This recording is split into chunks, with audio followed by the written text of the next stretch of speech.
Greetings, everyone. Welcome back to my channel. Thank you so much for joining me, Han and Lei. And I am really excited to discuss some things with you. I have remembered and have gotten some clarity on some things, and I would like to confirm some of the ideas that you have or teach you something totally new by combining science and spirituality so that we get an understanding how everything is connected. And it just gives us a little bit more clarity, especially during these times when we are experiencing the fifth dimension. Many of us are rising into the higher dimensions. And what that means is that our perception will allow for us to see things that we were not able to see at one point when we were in the lower dimensions. So as we rise into the higher dimensions, things will be starting to be more visible to us because they literally are now within our spectrum of visible light. So we will be able to see them. If you have been able to see my Capturing the Light video, I wanted to promote that video, and I talked about some of the theories that I had based on watching it and the feelings that came over me while watching it. And the light beings that she was able to capture on film, Dorothy Izap, that's her name, and there's a documentary on Amazon if you did not see my other video. It's a great documentary to watch because she actually captures light beings. And what are light beings? This is what we're going to explore. The light beings versus dark beings and what it really means and how we can actually be more in control of our reality of what we do perceive and experience within our own world, within our own mind and our perception. So as you can see on this chart, can everybody see that right now? The visible spectrum. We talked about yesterday working with crystals, that crystals work with the 7 chakras, and the colors in the spectrums determine the consciousness levels and the places in the body that they will most help. The reason why they appear pink or green or blue is because we are not perceiving a color, we are perceiving a frequency and a vibration that the wave particles and the light as waves and particles actually determine the color. So that is the interesting thing about this universe, is that it is all white light that's comprised of a rainbow of colors. And in the human visible spectrum, you have the 7 shades. You have the red all the way to violet. But outside, just outside of the human spectrum, is the infrared and the ultraviolet. And the infrared, as you can see on this chart, I can make it a little bit bigger for you all too. If you want to see that, the infrared is below the root chakra of the consciousness level of the 7 chakras within the human body. Those are the infrared rays. Now, they are also connected very much to what we know as, what we use as infrared rays in terms of we cannot see or detect them, but we can actually feel their heat. So they are associated with heat, and they are in laser beams or night vision goggles. They are responsible for weapon technology, and they have the longest wavelength on the light spectrum, representing actually more of a material intellect. Even though we cannot see them, they actually represent more of the material world than the subatomic energetic one, and we'll talk more about that. But humans can only detect their heat. And the ultraviolet rays, as you can see all the way on the other side, so when you go beyond the crown chakra of the human consciousness, you enter into the ultraviolet spectrum of light. And that is connected to the crown chakra of divine love, enlightenment. This is the shorter wavelengths. They are faster frequency, higher vibration, and they too are invisible to humans. But some insects and some bumblebees and even birds can actually hear these sounds, and also dogs too, with the dog whistle. It's just outside of human hearing, and so sometimes dogs and cats and animals can actually hear the sounds of the ultraviolet rays. It is associated with blue-white light that is hot, even hotter than the orange-red light that is associated with the infrared rays. So that's the color that you see. You see actually it representing the blue spectrum, the violet spectrum. And so that is the blue stars that you see. That's the blue hot heat. They are hotter. And when you're looking at a flame, when you see that the flame is blue on the bottom, that's the hottest part. So that is what the ultraviolet rays are associated with. It is UV rays. So they are, it's very much like the sun rays. So high exposure to them for a long time does cause radiation or damage to human DNA. Now, we'll talk more about the spiritual implications behind this, because the beings that vibrate in the ultraviolet rays that we can sometimes see if we ourselves may be vibrating at that level, or if it is coming into our experience for a particular reason. But what I wanted to discuss here was the idea of the light spectrum and the reason why we cannot see things that we would consider to be demons or angels or dark fairies or light fairies. And sometimes they poke through the veil. And the veil is really what is separating us from being able to see these other beings that lie beyond the visible spectrum of light. But we are going to start to be able to see these more. So this is what this workshop is all about, is to kind of prepare you for that and also understand how you can control this experience as well. This is not something that you are powerless. In fact, you do not want to feel powerless at this time. And we'll go into that more. So I'm going to stop my screen here, make sure I do this right with the sharing. Hello again. And we're going to go to David Hawkins' consciousness chart, because this is where it all kind of came together. And I started to see so much of this makes sense. Now, some of you may have not been able to see this on the crystal video, so now you should be able to see this now with me. And this is the consciousness chart that actually was developed by David Hawkins, who was born in the 1900s. And he was a professor that had many different interests: psychology, ethics, science. He was actually asked to work on the Manhattan Project. It was actually called Project Y. And so he had experience working with nuclear energy and atomic bombs. So he worked with the subatomic energy, and he himself was a very spiritual man. And so what he started to do was, I guess, his experiences working with the Manhattan Project and developing nuclear energy and working on these nuclear weapons. Maybe he had some experiences with some beings. Maybe he started to realize that human consciousness is a representative of certain energies in the universe that we would consider both dark and light, and that he developed this map of consciousness to address the causes of the endless stream of human consciousness, the suffering of human consciousness. He really wanted to help end suffering for everyone. And so you can see here, he actually mapped it out that the frequency, the highest frequency that you see here is, oh yeah, Roxanne, it's okay. I'm not showing right now, but can you see the chart? Because that's really all that matters right now. Can you see the chart? Please let me know before I keep on going on. Otherwise, I'll have to fix it.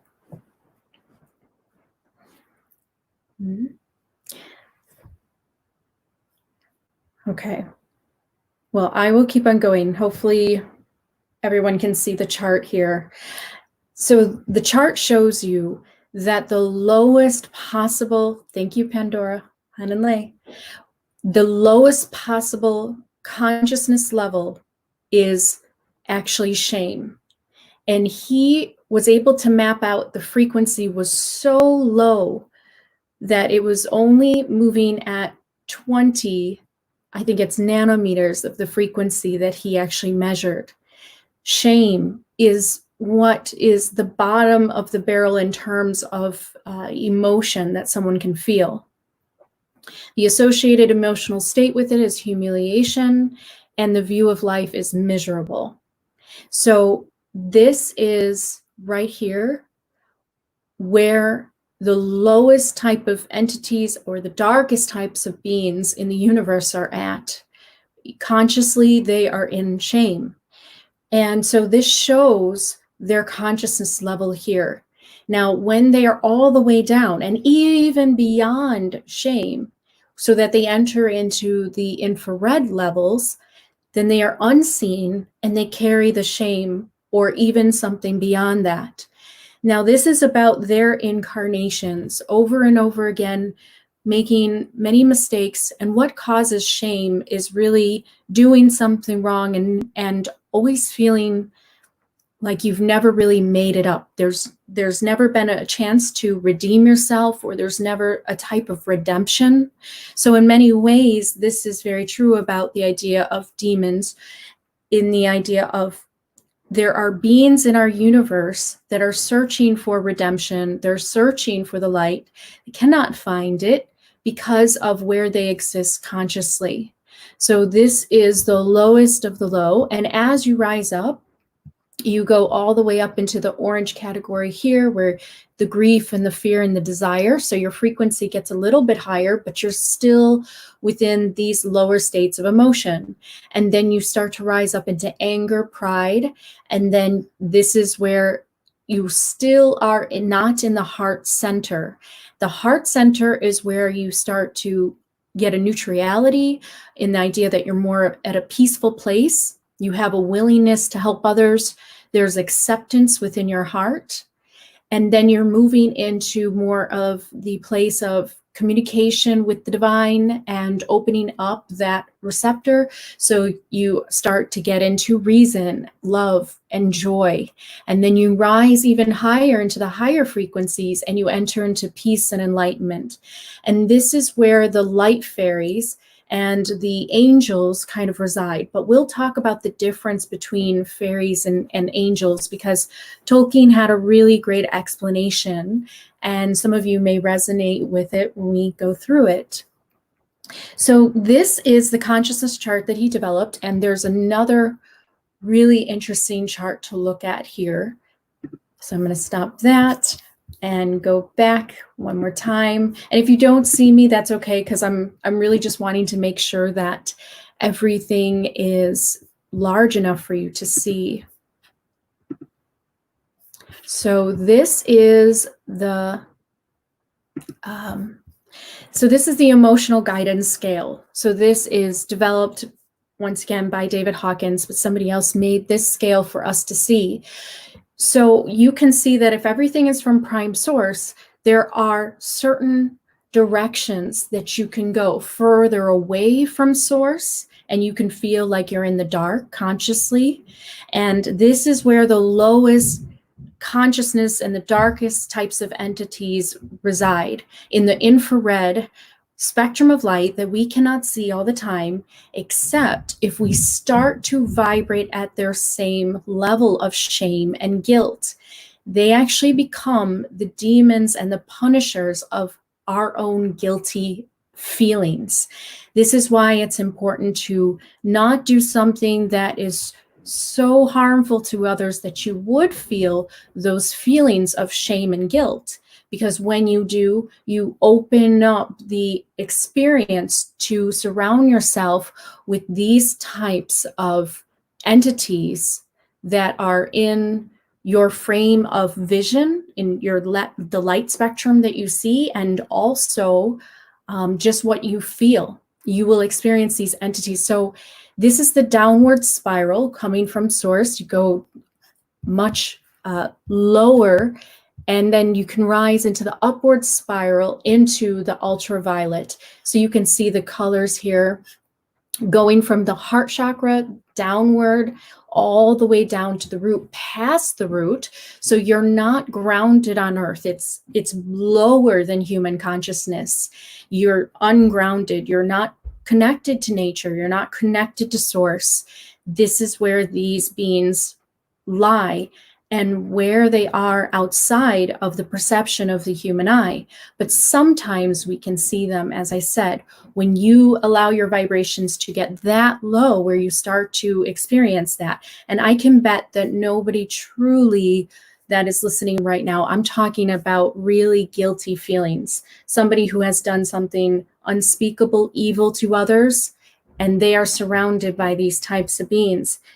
Many murderers, the BTK strangler, many serial killers have actually said, the devil made me do it, or demons made me do it. Why do they say that? It's called the X factor in murders.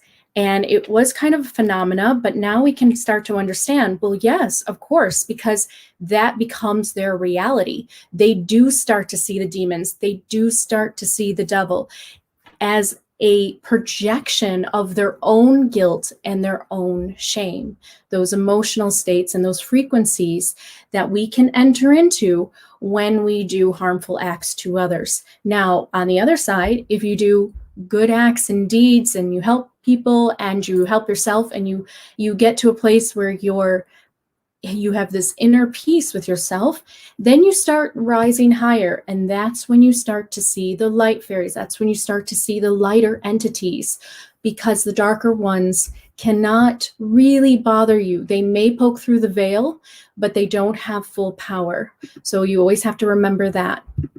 I want to show you, if I stop this screen again. So that's the emotional guidance scale, and it does show that spiral up the spiritual development all the way back up to prime source, or farther away from prime source, which happens too. Now, if I stop here and I go back to this one, is interesting because this is about the light spectrum scale in a way that kind of shows you more about, I don't know if you could see that really well here. Let's see if I can make that a little bit bigger for you all. That might be a little hard for you to see, but I think you can make it out. You probably could. So this is, if you go to just basically the idea of the electromagnetic spectrum, and you look at the different types of frequencies. So the infrared is the lowest and the longest wave, and you see that, and that is where it's entering that radiation type of the wavelength. But do you see this, where you still have buildings and even mountains, very solid objects, actually vibrate at that level? And the infrared is even lower. So what that means is that the closer you get to the material world, in terms of being tempted by the material world and forgetting the spiritual world, and I'm talking about living a life only for money, power, conquest over others, domination and control, and forgetting about the spiritual truth of unity and the spiritual truth of who you are, this is where those demons reside.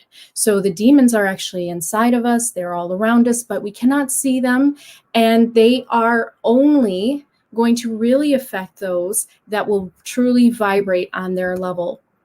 So this is how we aim to be more powerful. And powerful means that you do not dominate over others, and that you are closer to source. So there's no need to try to force your will on anybody. And you raise into the ultraviolet, or this is where the light beings are that we cannot see. They're the ultraviolet rays here. And as you see, you get more into the energetic spiritual world. You have the atomic, you have the molecules and the atomic actual nuclei all the way in those rays, those spectrums. So what that symbolizes is a more spiritual being, one that is closer to source and less material. And so the human consciousness is within that little spectrum right in the middle. And so the light beings are all higher up, and they represent the spiritual world, truly spiritual truth that they are connected to. And the demons and the lower entities in our universe, they could be aliens, and they can actually be spirit beings, but they will be at a lower vibration, and they will be more connected to the material world in terms of trying to tempt others into being connected to the material world.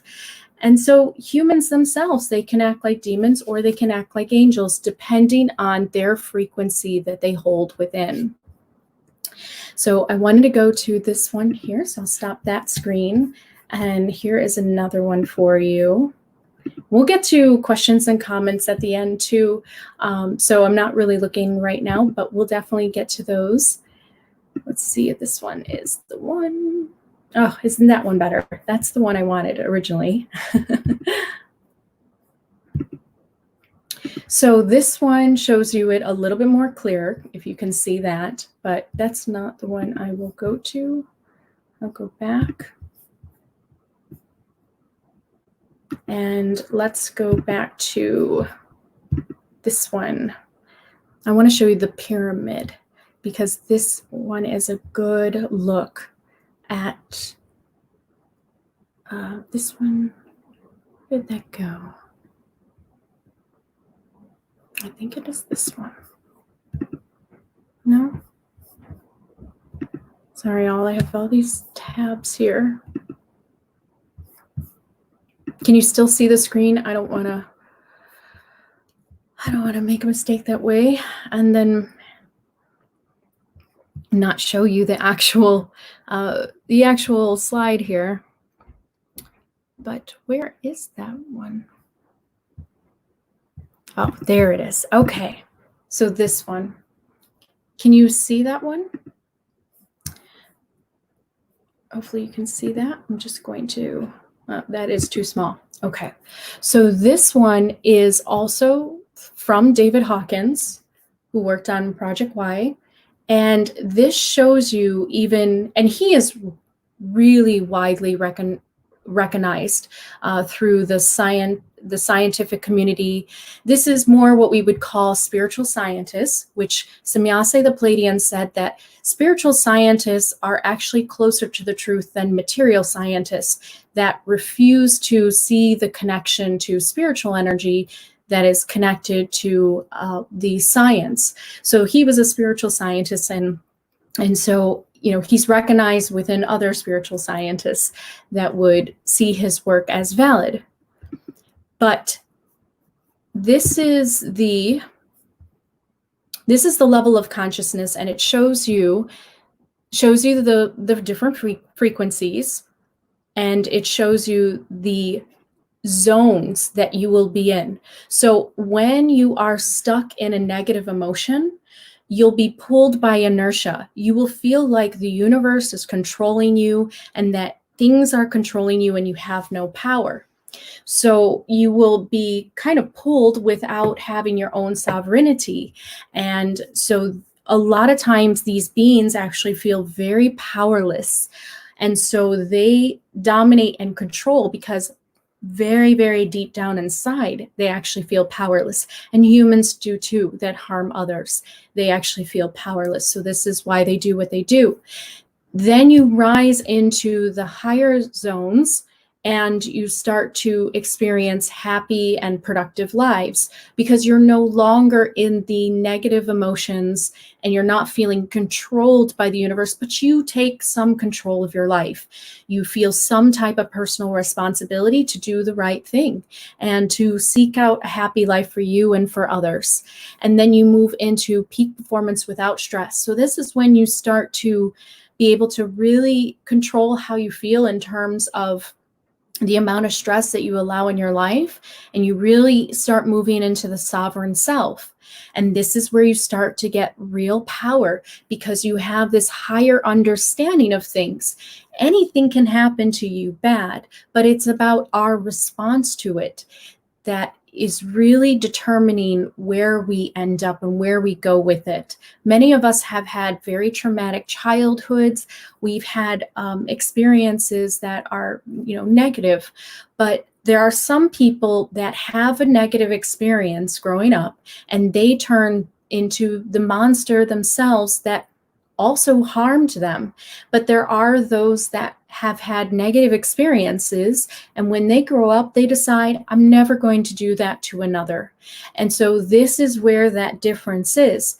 You feel powerless, and so those feelings of shame, guilt, apathy, this is where like the apathetic emotions of a sociopath comes in. Fear, anger is revenge.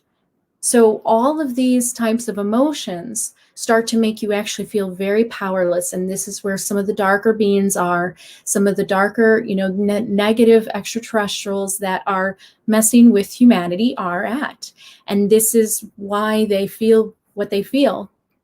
When you move into the higher range of synchronicity and extraordinary outcomes, this is because your frequency is very high. It's the frequency of events, of miracles, and extraordinary outcomes. You have more experiences of that in your life.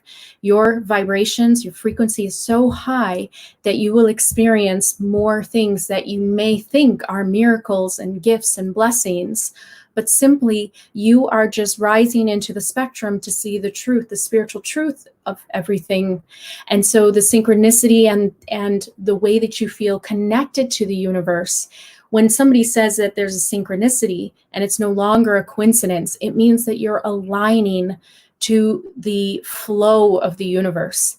And so this is where we remain very powerful because we are already connected to source, and we do not have to demonstrate that power in a way that we can, have to control others or dominate over others. So I thought that was a really good chart to see. And when we go back, you can see now when we go to the chakra chart that I used yesterday, then you can put it all together and understand your own self in terms of your emotional states of being. So here you can see it, the 7 chakras, and I will make that bigger because it is a little bit harder to see that way. So this is the normal light spectrum of the humans. Remember, those that are higher beings are actually experiencing even a higher human emotional experience of divine love. And those that are in the lower realms are experiencing even lower human emotion of the regret and the pain and the guilt of, feeling like you have created your own hellish experience. So we create our hell, we create our heaven, determined on our experiences and our life choices. And it depends on if we surround ourselves with demons or if we surround ourselves with angels. Now, the difference between angels and demons from fairies that are dark and light is one big difference. Tolkien said that the idea that fairy was not on the road to heaven or to hell, that it was somewhere in between, meaning that the darkest fairy that you can think of, and I will show you pictures at the end, the darkest fairy that you can think of in terms of what they can do to humanity. If you go into Celtic tales, if you go into the fairy tales, even the dark fairies cannot commit mass murder or things of that nature that a human is capable of. And also those that are beyond human or non-human are capable of. But a fairy, because they are connected to nature, they are elemental souls in the idea that they represent the different elements of earth, water, air, and even fire. Because they do have that experience of presence within their life. And David Hawkins said that That's what he was interested in doing, is getting people to experience presence of creation, presence of the creator within everything. And so you will experience presence within nature. So the darkest fairy is not on the road to hell and would never be in hell, because they could never do the things that demons would, because they are closest to presence in terms of nature. But what a dark fairy will do, and this we can go back to the consciousness chart of David Hawkins, I will show you the difference between a demon and a dark fairy. And then we'll get into some lighter lighter topics here, but you can see here, when you go to the chart of the consciousness, the dark fairy will actually be in the vibration, the energetic frequency of 150, which is hate and anger. And this is because they represent, as a mirror, because everything is connected, they represent and are a mirror to humanity about the damage they have done to nature. And so a dark fairy always in legends never comes towards others in terms of being unprovoked. It is about humans doing something to nature that has caused some type of hate or resentment or anger within them. And so a dark fairy will actually be angry, prideful, and will maybe rise up into courage if they can start to step outside of the light spectrum and be seen by humans to do something.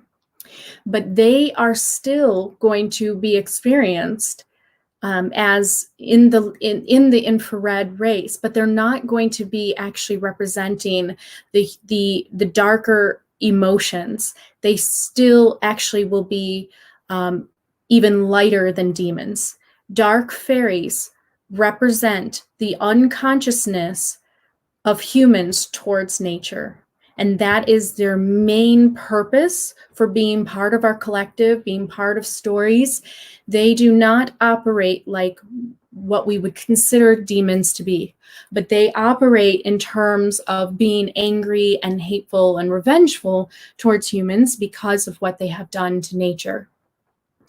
And then the light fairies, what we would call the Seelie court, versus the unseelie court of the darker fairies. The light fairies, the unseelie court, the Seelie court, they are going to be in these other higher emotions of peacefulness, the neutrality, the willingness, and the acceptance of humans, understanding their shortcomings, knowing that maybe they have evolved away from nature through technology and what has been going on Earth for a long time in terms of kind of losing our touch with nature. But we are finding our way again towards it. And the reason why we are rising into the higher stages of consciousness is because we are aligning back with Earth. Many of us are finding our way back again. And as we do, we are going to rise into the higher vibrational states where we will come into contact with these lighter beings.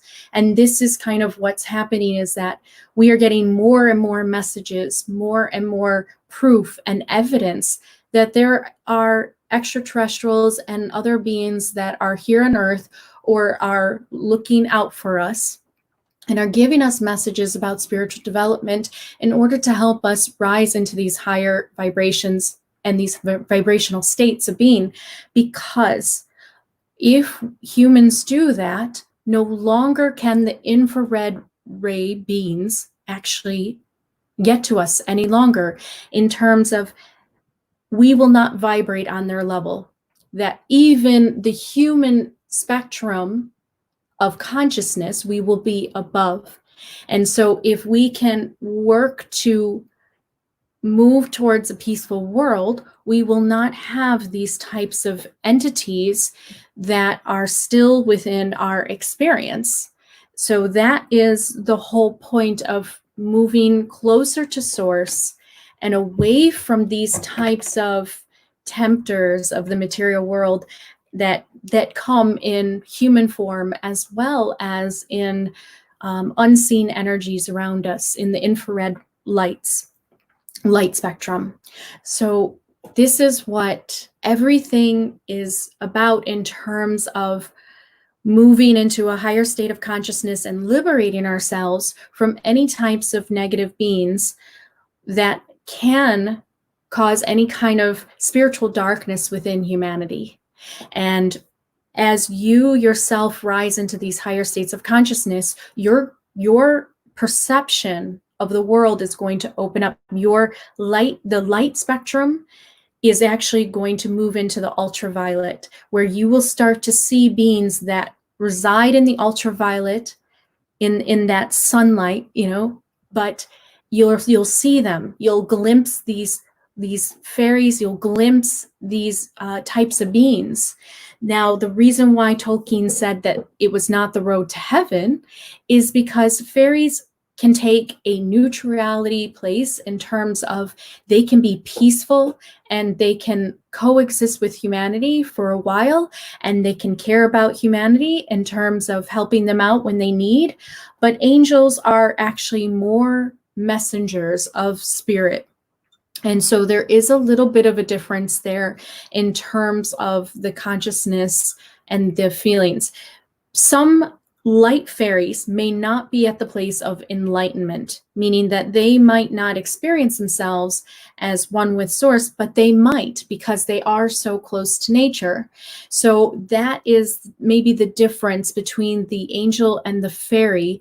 And that's what Tolkien said, that it was right in the center. And so part of the fairy evolution, after you spend many ages in a light body form as a fairy, or even a more material one as a fairy, then you can move into the higher vibrational states even, and you can make the choice to actually be more of a service to Prime Source in terms of rising into the angelic fields of consciousness that you see in terms of the consciousness chart here. So these are really the differences between light and dark. It is about unawareness of the self.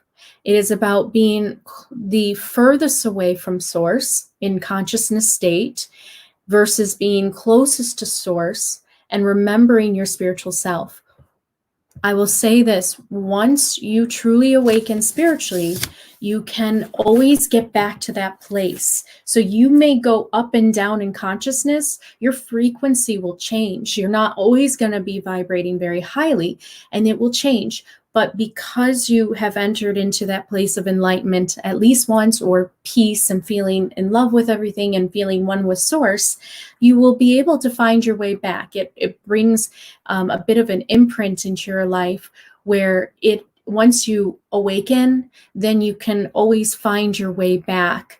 It's very easy to, once you get through kind of the dark night of the soul and you realize who you truly are and awaken from it, and then you realize that you are not alone, and that everything is love and you are love, and then your life starts to change, and then from there you can make some more powerful choices of what you do with your life. And that's where you enter into sovereignty, where you don't follow others, or you feel that you are closest and one with everything, and there's no need to dominate or rule or compete with others, that you are in that very peaceful state. So this is where the beams are at. Now, Rain, you said, what is Prime Source? Whatever it is to you, Rain, what is Prime Source of this entire multiverse?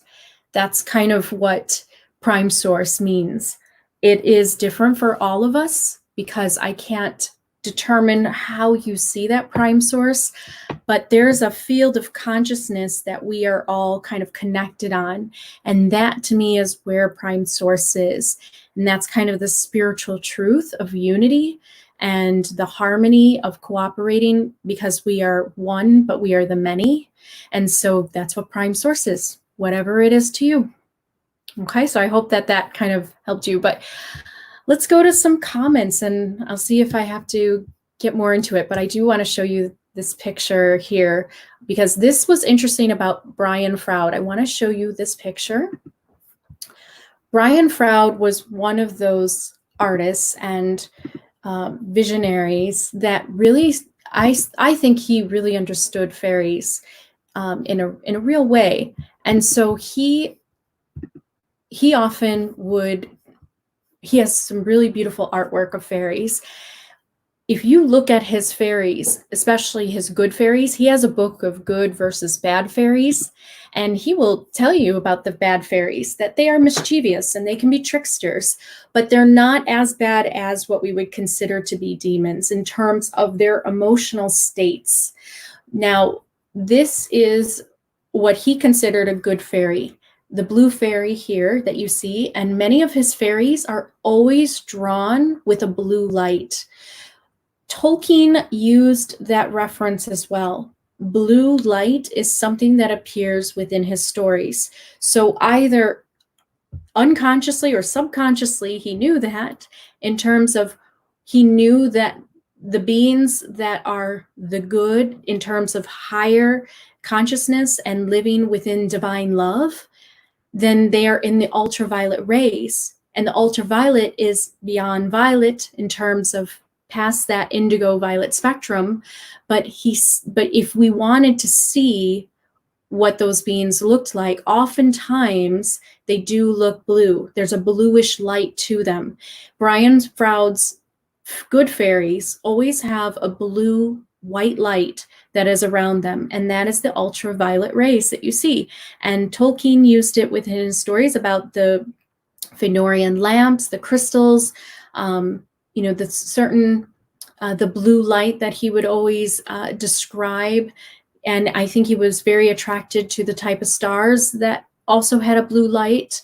And so this is where you start to see that ultraviolet light being represented within the human light spectrum, even though we cannot see them, but we can draw it and we can describe it as a blue-white hot light that is, a higher state of consciousness, higher than the human emotional state. But sometimes we can feel like this. I don't know if any of you have experienced that, but sometimes when you get so happy, you're so in love with everything, you're so, you feel really aligned and you feel just one with everything, one with source.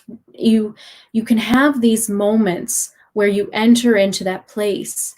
And these are the times when these fairies can actually come into your field of vision.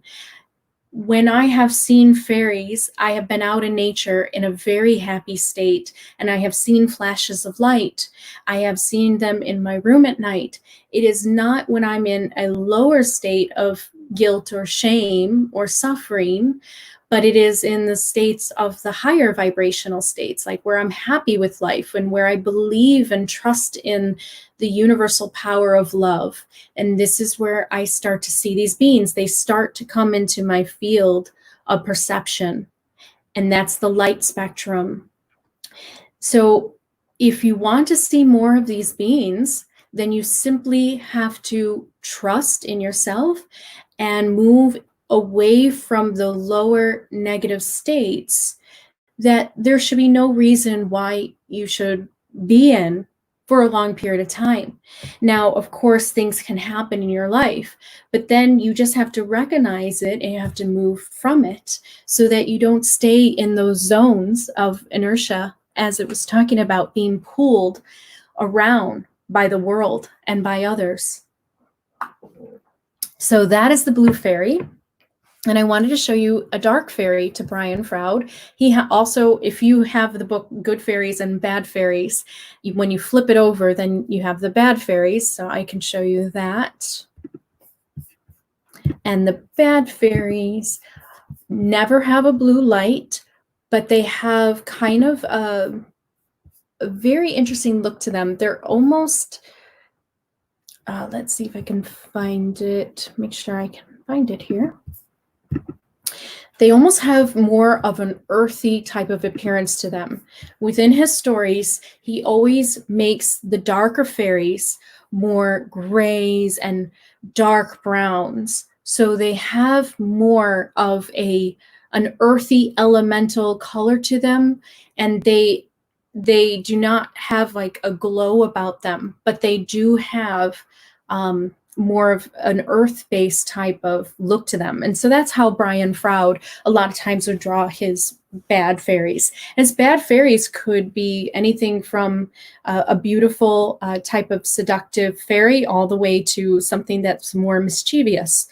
And he, I think, intelligently understood that when he wrote about the dark fairies, it was all about manipulating humans, seducing humans, or causing problems for humans because of the revengeful feelings within them, or the anger or the hate, because they settled around their environment and their homes and took over their land. So a dark fairy has this personal intention, but really what it all comes down to is that if you do not want experience with dark fairies, then you simply have to show your appreciation to nature and make sure that you're very cognizant of what you do, where you live, and make sure that you might not be disturbing certain beings and energies that are around you that maybe you cannot see, but they are in hiding. And so you just have to be watchful of those types of beings. But these are the differences in terms of emotional states that they're in. Demons are the creatures that truly need some form of redemption. And so it will take many incarnations where they will experience the chance to redeem themselves through their own journey of spiritual development. Nothing under prime source in this universe stays the same. And Tolkien even said that too. He believed very much in the idea of redeemability and never ever thought that even orcs or even Sauron or even Melkor would actually be evil forever. That eventually everything does go back to source, moving up that spiral consciousness of spiritual development back to remembering the true, pure spirit of you that is connected to source and all things. So with that, I will end, and let's take some comments.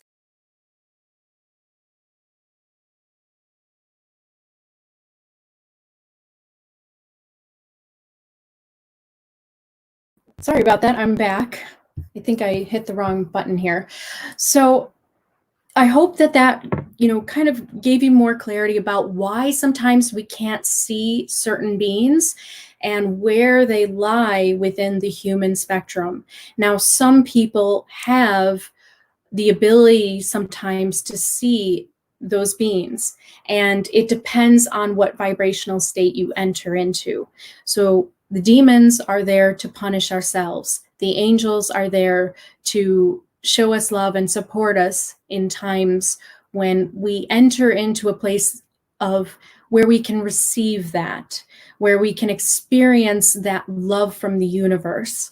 And so this is why we will experience those beings within our life. And we do have power, and we are never pulled by this inertia in terms of feeling powerless and not in control. So that is pretty much what I wanted to talk about, because this will lead into crystal healing, because crystal healing can help you if you are experiencing those lower emotional states. They affect the frequency that you're in. They amplify the energies, and they help to unblock certain areas that represent the emotional states of someone, and they help you to heal from the past so that you can remove those demons from you, those entities from you, and move into the higher states of emotion of trust in yourself and belief in yourself and belief in love and all that. So that will be part 2 of the crystal workshop on Friday. Okay, so enough talking. Let's go to some comments. I'm so happy everybody joined me. Yes, Mai Gavanen. Hello, Calaterniel. And everyone here. And yes, tell me, your experiences and we can talk. So let's see, any kind of comments here? Hello, Sean. Maigavanen. And Maigavanen as well, Matt. In Elvish, if some of you watch Lord of the Rings, then that's what Haldir says to Aragorn. It's just a way of saying, hello, I recognize you. So let's see, we have, so Psalm 711. This is beautiful. Oh, good, I'm glad. I saw you write a lot, so we can talk about some of your comments here too. And then Lisa, meaning it is, okay. Karen, I really love these lessons. Oh, good, I'm so glad. I'm glad, as I'm getting more kind of remembrance and clarity about, the science and the spirituality really fitting together, I'm really happy to share all this with you because, sometimes it's something that we're not thinking about. And so for me, one of the biggest things in life is clarity and understanding. Like I love to have that. And so I want to be able to do that for others who also seek for that too. And that way you can go on your own exploration. You can do even more research and dig deeper and, get into some more personal truths. So I'm happy. That's good. Rain, do those things in lower or higher vibrations that we see are real? What I mean is it a projection of our emotions or true creatures? Well, we would have to go back to the idea of prime source. And the Silmarillion is very good to show this. And this is why the Elven spiritual path really takes Tolkien's wisdom in a way that is very poetic and descriptive of what this universe is about. When you go to the prime source, everything stems from the prime source. It is creation. It is above our ego, and it is everybody all included. So in a way, it is just prime source, whatever you think that means. But in another aspect, because it is so important for our spiritual development to understand where we are consciously, yes, the lower and higher vibrational beings do exist. And this is why people have had experiences with them. It's all part of the spiritual journey of the soul. So those that have experienced darker energies, that tells them something about what they need to remember about themselves. They need to get themselves out of that they keep on attracting these types of darker energies to them.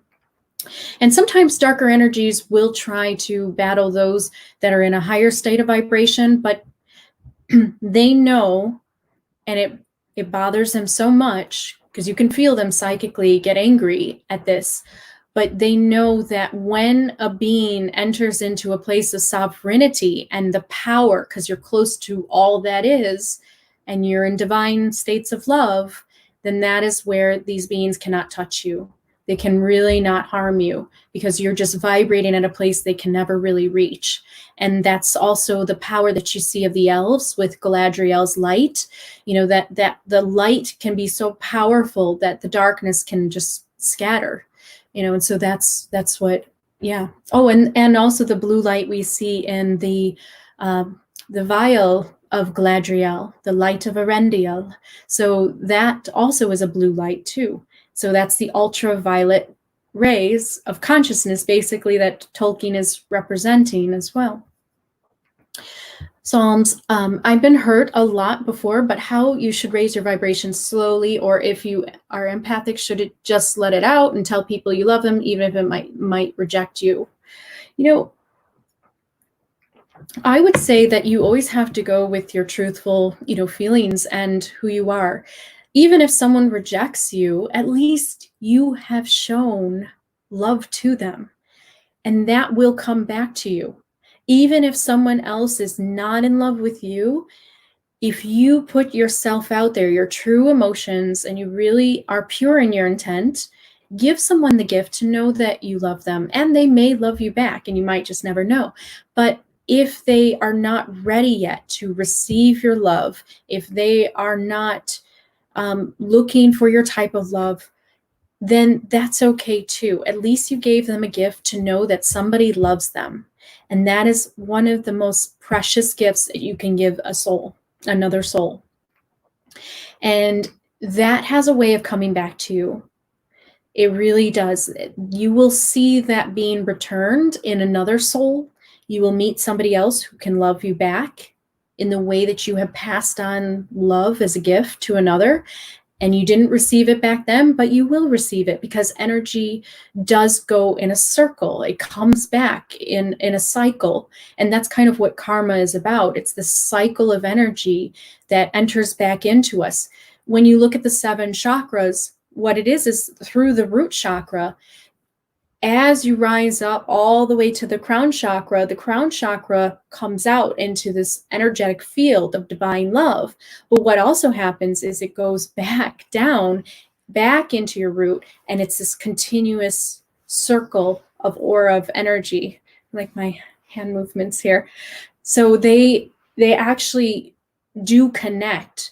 And so that's what karma is. It's this cycle, this circle that is a completion of your spiritual development and the experiences that you need. So that was a very long explanation, but I hope that you understand how valuable your love is, even if it is not returned right away. Roxanne. Oh, okay. Oh, it was buffing. It was buffering. Oh, okay. Well, I'll have to watch back later and see what's going on. I know there's not a way that I could just switch from tab to tab to tab. I need to figure that out, because that is not very helpful, I know, but hopefully it's not bad on the recording. Thank you for letting me know, Roxanne. Watamote, my dad always makes me feel guilty and shameful for being born because he has to spend money to feed and house me. So the important thing is for you not to feel guilty and shameful. And I know this is so hard, but just that you recognize that it comes from him and it doesn't come from you. I mean, you've never done anything to make yourself feel guilty or shameful unless you believe his perception of you. So it is about your experience. If you hold those guilty, shameful feelings, then that can start to cause, an imprint on you, and that keeps you in those lower states of vibrations. So just recognize that that's his feelings. That's not what you have done. The guilt and the shame on the consciousness chart is really it's a true shameful feeling. It's a true guilt.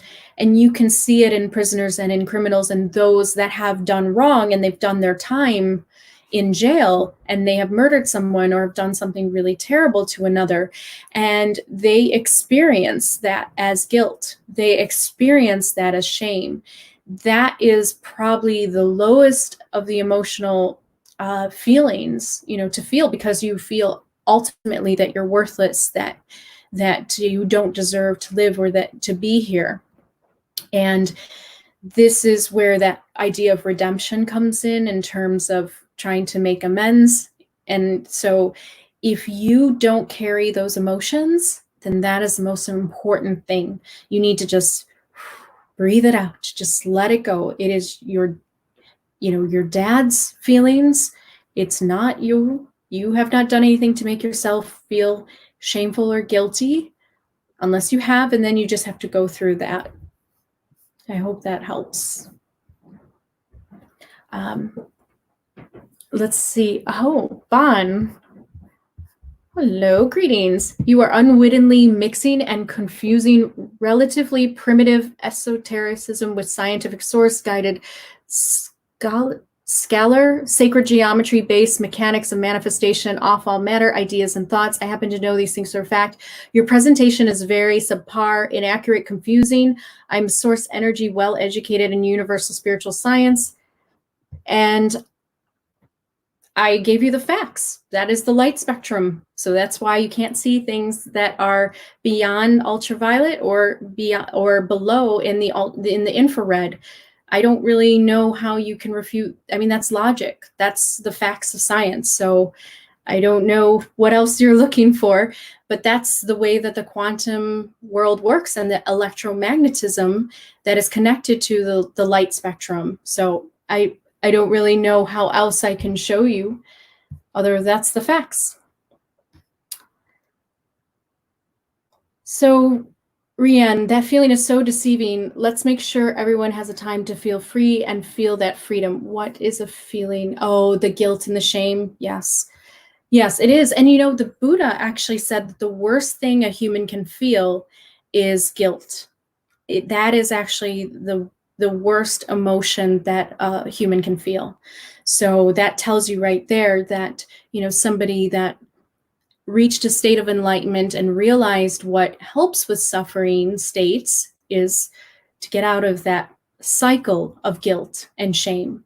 And the way that you do it, because I felt guiltful and shameful at times, we all have those experiences where we're like, oh, I shouldn't have done that. But you just have to be able to forgive yourself, realize that you made a mistake, and move on. And you don't hold on to those guilty feelings inside so that you don't experience that hellish realm. Psalms, Rain, I feel like it okay in my heart to share what I feel with this community, you and everybody. So it's so beautiful in this chat. Thank you for simply being here. Good, I'm glad. Yeah, feel free to share as much as you would like. You are in a safe space, absolutely. And Faith, maybe they don't know what to comment about this particular subject. Maybe they're taking it in and listening. Mm-hmm. Rianne, sorry, I was reading the chart for the first time. That's okay. You can take your time there. I'm just browsing here. Yes. So, Rain, what is prime source? It isn't a stupid question. No, not at all. And Roxanne said prime source is the all, God, Eru, the creator. It is whatever you think that manifested this entire universe. So you can see it as you decide. And in Tolkien's story, in the Silmarillion, it was Eru. That's what Roxanne was talking about. And Eru, Iluvatar, is the one consciousness where all things arise from. So you can see it as any way that you choose. And hopefully that will explain what I was talking about there. And then Roxanne, to learn, you must know the dark in order to see the light. Yes, exactly. And I wanted to do this because since our perception is starting to open up in terms of when we start to experience things outside of the light spectrum, then we have a power in terms of where we go with that. Do we go into seeing these unseen beings that are in these lower dimensions? We won't experience them if we ourselves are vibrating at a high state. If you actually look at the stories of demon possession or things like that, these people are not in a state of enlightened and being one with everything and in love with everything at that particular moment in time. So when you do your research about the idea of demon possession, look at where they are consciously, where they have experienced, maybe they have had some kind of life experience that have brought them to that state. And currently they're in that state where they experience the shameful feelings of guilt or a self-doubt, something that makes them reside in those lower vibrations where they will attract that because that is physically their reality. And so that's why that that experience happens to them.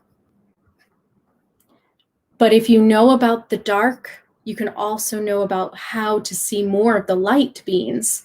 And then you can keep yourself in those higher states by believing in yourself, by trusting in yourself. It really comes down to that, just feeling like you can really be at a place of inner peace within yourself. And this is work. This is about clearing your consciousness in terms of making amends with those maybe you've hurt, tying up loose ends karmically, looking at your life and seeing, if there's a friendship or a relationship that maybe didn't end well, maybe you can tie up that loose end. But if there isn't, then you need to find a way to forgive yourself and let it go so that you no longer hold on to those feelings. And then Psalms, what an amazing message. Made highly advanced civilizations are always in love and high hopes. They are. If you look at the Palladian messages of the Palladian report, the contact reports, they're all about love, wisdom, truth. These beings actually in stage 6 or stage 5, stage 6 in their spiritual development, they're at universal love in terms of their entire civilization is. Now, some people might think that that's boring, but what happens is that there are new challenges that occur, but you have a different set of basically societal rules and the way to deal with those challenges. There's different ways of dealing with disagreements with each other. So it actually is a lot more fun for those that are looking for more of a peaceful existence and are getting tired of, the lower states of beings that you can experience on Earth. And so you right here on Earth can experience those higher dimensions. But it is about you trusting in yourself and believing that you can and being in those places where those other beings are at. And this is when the more and more humanity gets to those places on a whole level, as we rise together, we will experience those beings that are in those stages of higher consciousness. They'll start to appear in our light spectrum. Sabrina Ray, Brian Froud is my favorite artist of all time. He is too. Yeah, I have about 3 of his books. I love his stuff. And he did the illustrations for Dark Crystal, and I have the comic books that he did. Wonderful. And I just wanted to go back there. When I said that the higher beings will be in our field of light spectrum, it's not like they're going to come into our human one. It's that the human one will actually expand and we'll start to take in. Now, that also means that we might be able to see the darker beings, but because we'll be in the vibration of the ultraviolet rays of love and higher wisdom and divine love and enlightenment states, that's when we can start to have a compassionate nature, seen as all things are from the same source. You understand where those lower beings are at. And so you don't look at them with anger or hate. You actually look at them with love. And actually, love has the power to transform them. It's a little bit of a way that we transform people within our own lives. You have seen it. When you come off your ego and your pride from fighting with others, and you just come at them more with love and understanding, not so much giving them a hug, but that can help, things that are more of a physical display, but it's more about understanding their perception and then maybe giving them a chance to think and process things, and you walking away, but you walk away not with anger, but with love. Okay, I love you, but we're disagreeing right now. And then you go your way.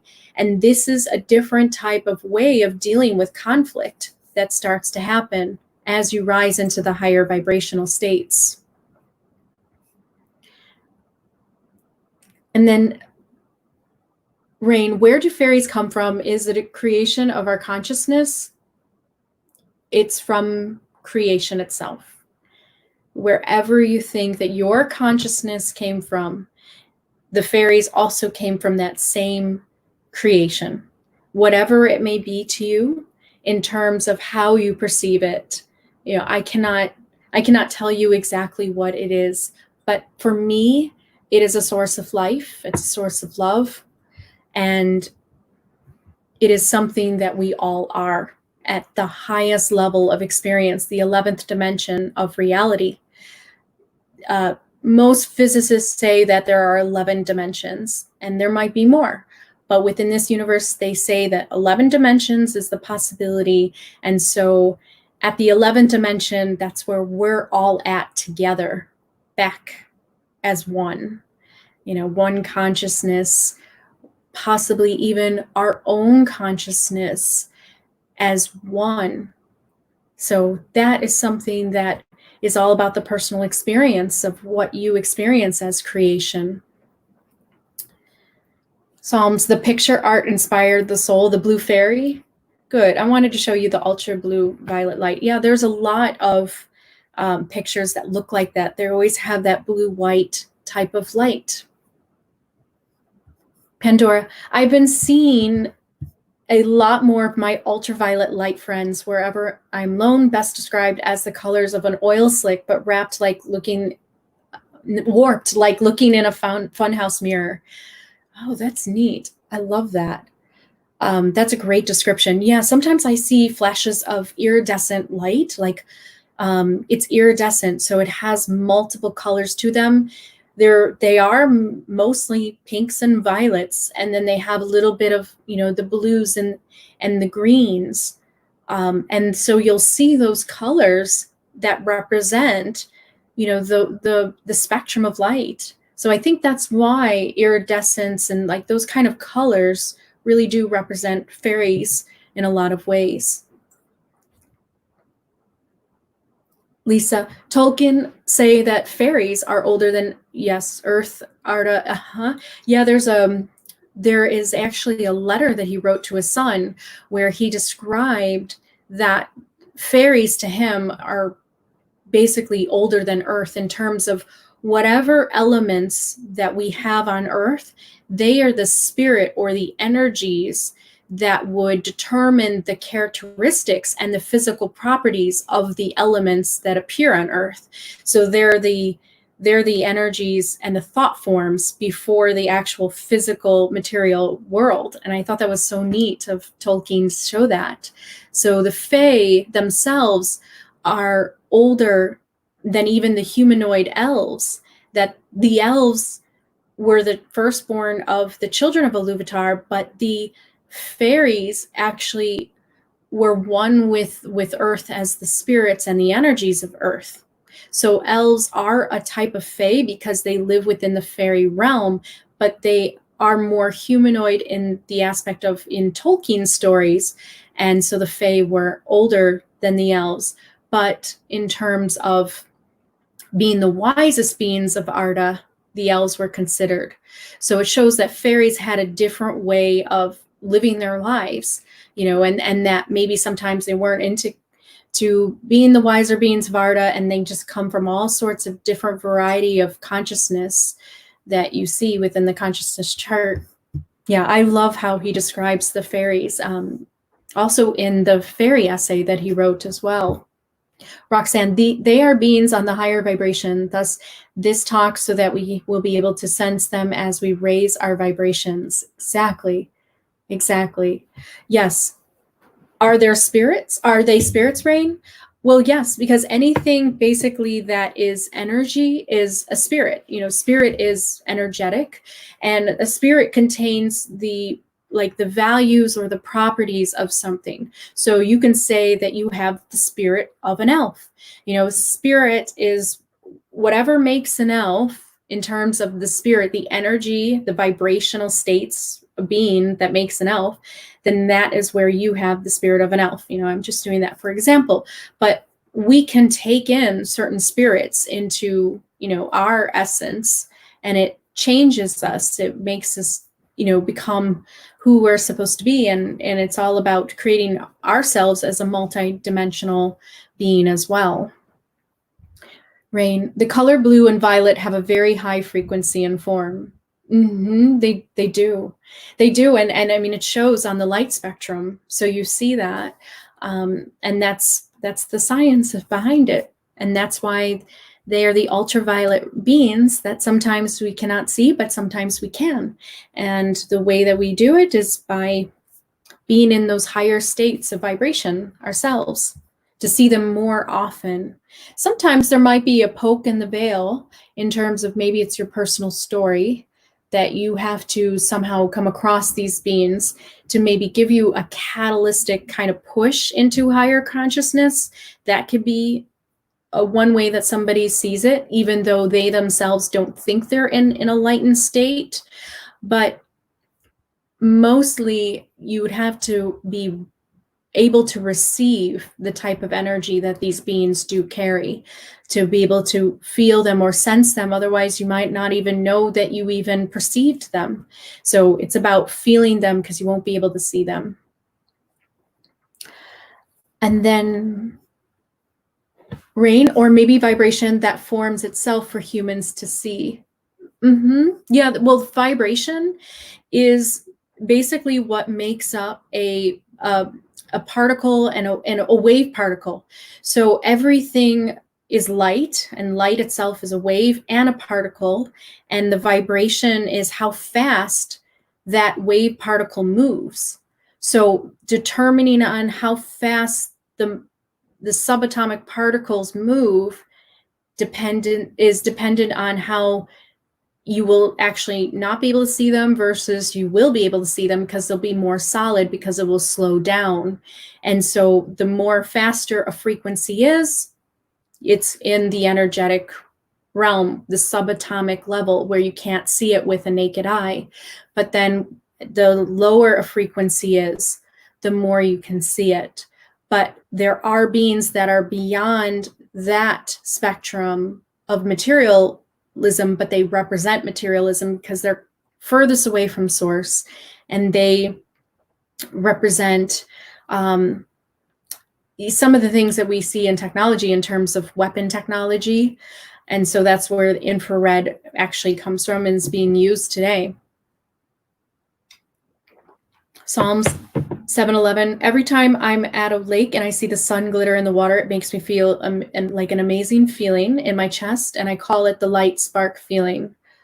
And that sunlight is the UV. So I want to say this too. I kind of forgot to say this, because to some people this could be a depressing thing, but to me it actually makes a lot of sense.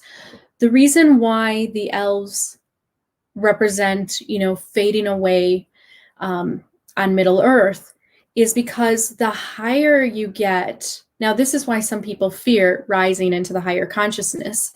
Sometimes the higher up that you get in your consciousness, the further you get from the material world.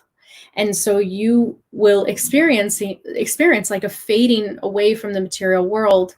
And those that see angels a lot, those that have those experiences, it means that they may be closer to their transition from the material world into the spiritual one.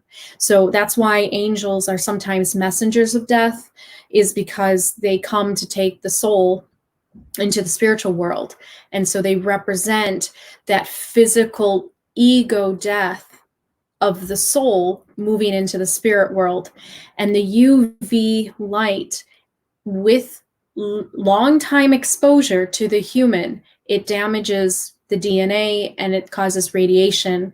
And so it is just as harmful with long-term exposure. But to me, that means that it's about moving away from the material world and having that type of physical death and moving into the next. So the UV light is from the sun. And so that sun energy, that light energy, anything that represents that type of light should give you a happy feeling, but it also sometimes can be a sad feeling too. And so the elves represent a little bit of the sadness in Tolkien's story as well, because they carry that sadness within them from the past, and seeing all the ages, go by them. And this sadness can happen to some people that are not ready to move into the spiritual realms. But the one thing that I have experienced myself is that as you get higher up in your consciousness level, it doesn't mean that you're going to disappear from the material world. You just may experience a heightened experience in your life in terms of new revelations and messages to the self, and experiences with other souls that are on the same path as you, and you meet up with them because they're vibrating quite literally at the same place. like the majority of you that understand me, connect to me, you really resonate with me, that's because we vibrate at the same place. And so you can understand me because you are vibrating with me. If you don't understand me, then you're not vibrating with me. And that's just how it is. That's just the physics of this universe. But it makes it beautiful because we're never really alone. We always have friends with us. If we look around and we're looking, we will see them on the same path as us. And let's see, any more comments?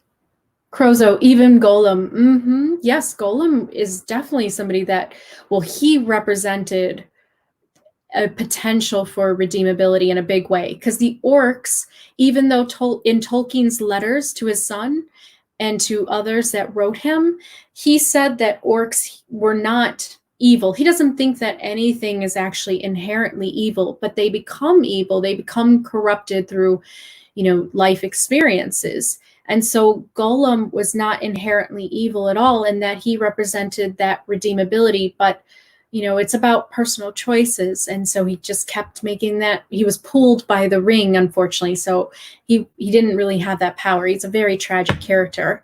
But the orcs also are redeemable as well to Tolkien. But, he didn't really go into that because he didn't want to show, I guess, their perspective. But we just have to take it into, consideration that orcs do have a chance of redeeming themselves and, coming back into the light, but they are corrupted.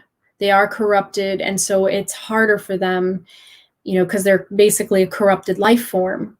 And so they think with their base emotions. So it's harder for them to, be in the higher spectrums of love. Rain, what about chaos? Would it be considered as a low vibrational state?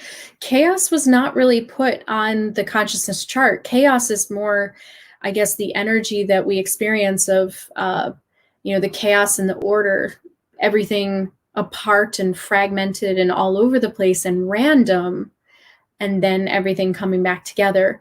But as far as an emotional state, I would say that it's closer to stress, because we feel that if our life is chaotic, we kind of feel stress.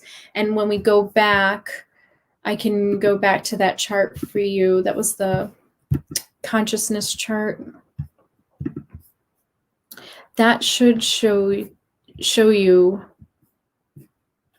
Oh, I think I have it here.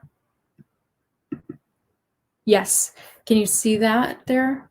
So that should show you where chaos is. Make it bigger. So yeah, it would probably be more where stress is. I think you would see it more on this other one, sorry, with the pyramid, because that one had more of that description to it. It was this one. Oh, that did not go through. I'm not able to find. I hope I didn't close it. I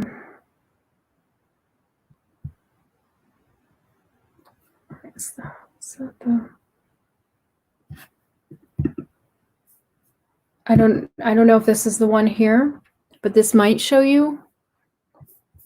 So you have the different emotional states. So worry is still a little bit higher up. So let's go through the bottom here. The bottom is the fear, the grief, depression, powerless, feeling, like a victim, or that you're pulled with the universe and you're not in any control in your life. And so you have that guilt and that shame, insecurity, guilt, unworthiness, jealousy, hatred, rage, revenge, anger, discouragement. So if we want to talk about chaos, I think it would be actually overwhelmed or in stress. So we can feel chaotic in our life, but it's not necessarily a low vibration. Now, if we remain in a chaotic state, then it could it could drive us to that place, because we might feel like we have no control and we're constantly in this chaos. So finding some type of order to your life really does help, finding the divine order in things as well, but also trying to find some order in your own life where you get into a routine and you start to, make some type of control, an effort to contain the chaotic state around you. If everybody else is moving in chaos, then you yourself have to be in a state of inner peace. And you do that in any way that you can. In Crozo, even Golem can be forgiven then. Yes, he could. Now, at the end, he made his choice to bite off Frodo's finger, right? But that was the pull on Frodo's heart. He felt that experience. Frodo definitely was an empath, an empathic hobbit, and so he could experience those emotions within Gollum, and that's kind of what really pulled on his heartstrings about him. And then, Lisa, later you can look at not only crystals, but also flower essences to help you overcome emotional responses. Yes, when we do the herbology lessons, maybe Calaterniel can help us out and come on and talk to us about some certain herbs and certain flower essences that can also help us raise our vibration and our frequency. You can drink teas that actually do help to raise your vibration and make you feel better. And I think that's why a lot of us go to tea or, go to something that's more soothing for us, because they do help our vibrations in many ways, especially something that is so nature-based and made with things that are good for us. And let's see more. So thank you for that, Lisa. I would love that. And Tolkien says that the moon is connected to elves and the sun to humans. Yeah, and it is interesting how he had that difference there. But the blue light from the stars is what he always kind of had as a theme within his stories. So he didn't really make the sunlight be connected to the elves, but more the blue light. So yeah, it is connected to that ultraviolet light, that violet. And then Sharon, welcome. Yes, exactly the feeling I was getting. Thank you for your confirmation and support. Oh, you're welcome. My pleasure. Yeah, I love it when things just kind of click and become more clear. And I wanted to jump on because being in these lower states, we can also heal and we can move from them and we can move into the higher states. And then that's when we can start to really experience the higher dimensions of reality more and more. Rain, that explains so much. Good. I'm happy you got some clarity today. It's good. Destiny is lucid. And Rain, it truly is. Maybe that's why my, the paralysis demon came to me, like the one that can paralyze you at night sometimes. Yes, that is connected to some kind of unresolved emotion that you may be experiencing. So it can sometimes be actually, that's the whole thing, is that this is all for your growth. It's all for your spiritual development, those experiences. It's never just to torment you and be done with it, but there's something there that you must remember. So only you can know what it is. But when we feel paralyzed, we're scared, we're fearful about something and we hesitate to move on something. So think about, how maybe your life can be reflecting that type of paralysis demon that might be coming into your experience. Sabrina Ray, I know exactly what you're talking about when you talk about the sadness to let go of the physical world, and you have to be okay with not incarnating bodily with some of your loved ones again.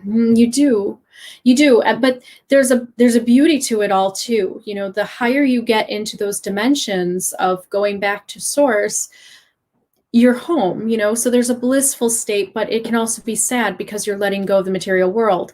There are beings and humans and other types of entities in this universe that do not want to ever, ever, ever let go of the material world.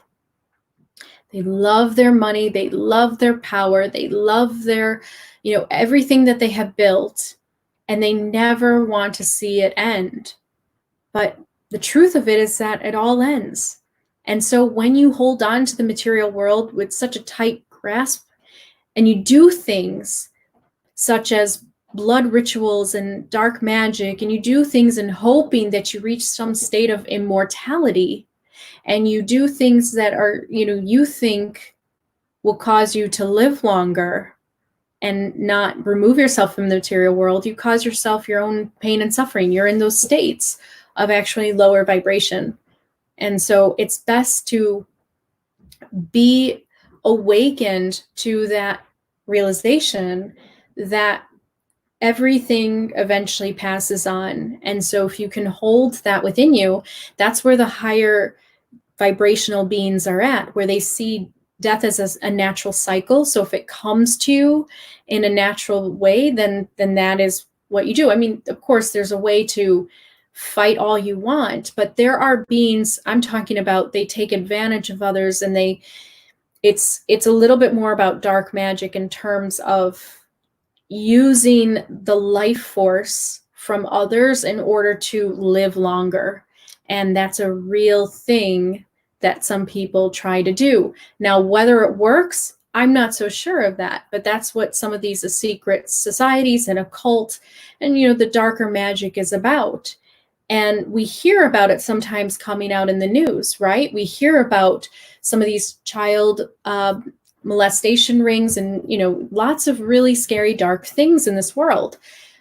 That is because those souls are in such a lower state of emotional consciousness that they don't see the spiritual truth, that they are so far away from source in terms of they're holding on to the material world so much that they are taking life from others in order to stay in this world longer. And that is the nature of darkness. Light always knows that eventually it has to move on. It has to fade away. It has to go into the spiritual world. Back to Prime Source. So as we move into the higher vibrations, don't feel bad or like guilty or anything like that if you start to see death as a normal phase or process. And I'm not at all advocating for suicide. I'm talking about just death in general as a concept, understanding that it is a natural cycle of all souls, and those that hold on to life so much that they hurt others for that, well, it tells you where they are. They're in a state of fear. But if you're in a state of love and acceptance and enlightenment and joy, then you will move into those phases. You will be ready to move into those phases. Let's see. And then where is the other one here? I just saw this one, Croza, really weird. But after I got back from a World War II camp in Prague, I went straight to bed. This was 2 years ago. I was 15. I got in and paralysis while I was in the middle of sleeping, and I kept hearing my name. That could be the shame and the guilt that maybe you felt from others, maybe not personally yourself, but maybe you were an empath and you absorbed that energy of being in World War II and experiencing that. That could absolutely do that to you. Many of these soldiers that do come from war, that's why we have to end war. And when humans rise into the higher consciousness, there won't be war because all is one, and there'll be far more wiser ways to basically compromise on our differences. But yes, war is something that does haunt people and bring demons about. Not only the souls from those that they killed, coming back into their life experience as a ghost to haunt them, but also their own inner demons that are punishing them for the guilty and the shameful feelings that they feel. So everything is really a projection from your own state of consciousness. And I'm sorry you experienced that, Crozo, but hopefully, I mean, just you being able to speak about it, you sound stronger and you've gotten through it. We have these dark experiences so that we do get stronger and we move through them. And then we won't be able to be bothered by those dark experiences any longer once you go through it. Rain, I don't like the physical reality. This is where my sadness comes from, actually. Yeah, it's hard. You know, those of us that live more in the spiritual world in terms of how we think of things and how we experience our life, there is a little bit of a sadness because we see others that are so involved with the material world. They think that money is the only thing, and you know, and that it's all about success, and it's a balance. It's a balance of both. And if you forget that spiritual nature of yourself, you can really be tempted to do really terrible things on earth for the quest of money and power, which is what we see. We see that.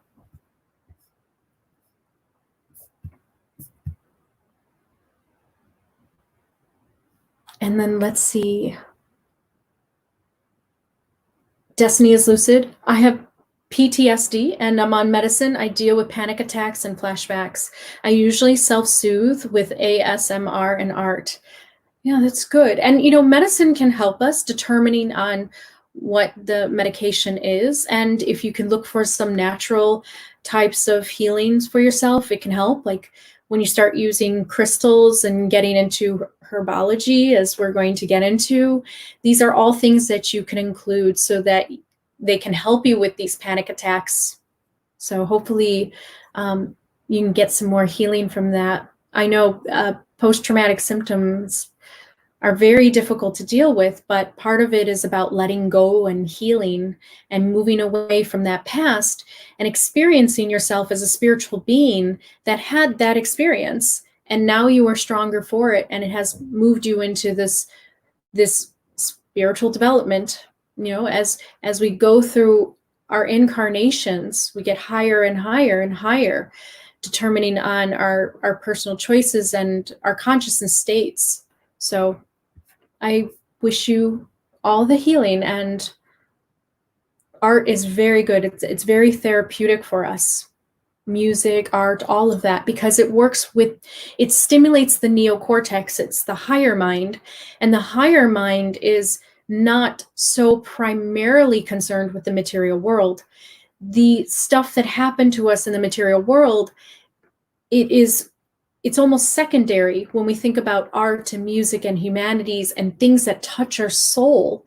That's the higher mind giving you that truth, that spiritual truth, that you are more than this body. You are more than this physical experience that happened to you. So rise up, bring on a new day, a new opportunity to create from. Rain, what about the people who are sad to be alive in the 3D world? You just have to rise above, join us that are not in 3D. And that is really what we're waiting for, is that the others to wake up. So we're kind of now in a phase where we have a lot of people in the 5th dimension of consciousness, and they're experiencing things within their life. They're meeting others like, hey, I know you, you're on the 5th dimension like me. And then you have those that are in the 3rd dimension, and maybe the rising through the heart chakra into the 4th. But, you know, they might not understand those at the 5th dimension. So they might think that all the people on that level are just a bunch of weirdos and are, you know, not seeing reality, but it's because we see a different type of reality than them. And so what we want to do is share the messages. All you can do really is reach back down and help others. If you are in the 5th dimension and others are in the 3rd, you can send messages as the aliens send us. And from their higher dimensions, they send humans messages. So we can act like the aliens to them and send them messages and encouragement and support and love, until eventually they start to experience their own personal awakening. And then that raises their vibrations into those higher states of enlightenment and joy. And then they'll meet us, and we will all party on the fifth dimension, have a fairy dance. Joseph. My name is Joseph. LeBron, my son's Brandon's mother, is not making things easy for me to see my son again. It's been 5 years already, and I am NJ, and Donald Trump is half reptilian and Palladian. Oh, okay. Well, I don't want to get into politics right here. You kind of threw that in at the end, but I do want to talk about what's happening to you. I'm sorry about that. In terms of what your